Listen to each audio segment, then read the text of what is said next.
Europe 1, un temps d'avance. Toujours avec Daniel Schneiderman qui publie Liberté d'expression, a-t-on le droit de tout dire aux éditions La Ville brûle. Arrivons-en à Charlie Hebdo et aux fameuses caricatures du prophète. Vous tenez à faire la différence entre ces caricatures et ce qu'on a pu reprocher à Dieudonné. Ça vous semblait important justement parce que ça s'adresse aux jeunes de faire la différence entre Charlie Hebdo et Dieudonné? C'est pas moi qui fais la différence. Je pense qu'il y a une vraie différence, c'est que Mais c'est vous qui insistez sur cette différence-là. écoutez, j'y insiste, on va dire, je la constate, mais il y a une vraie différence, à mon sens, c'est qu'il y a des propos, il y a des sketchs de Dieudonné qui sont véritablement des sketchs racistes et antisémites, c'est-à-dire qui jettent l'opprobre sur une catégorie tout entière en raison de ses origines ethniques, raciales ou je ne sais quoi.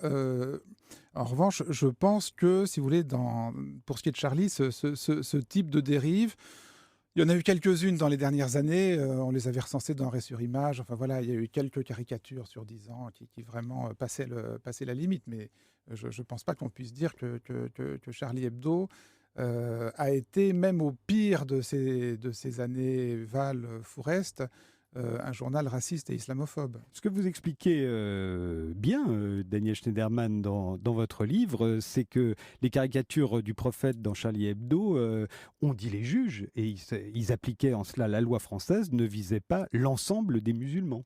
Et ça, c'est une différence criante avec un certain nombre pas toujours, mais un certain nombre de saillies de Dieudonné qui, elles, visent l'ensemble des juifs. Voilà, c'est ce qu'on vient de dire. Mais si vous voulez, le cas de Charlie Hebdo, il est intéressant à un autre titre. On parlait tout à l'heure d'une sorte d'exception humoristique. Finalement, les humoristes ont plus de droits, ça leur est reconnu par les juges, que les gens qui tiennent des propos prétendument sérieux.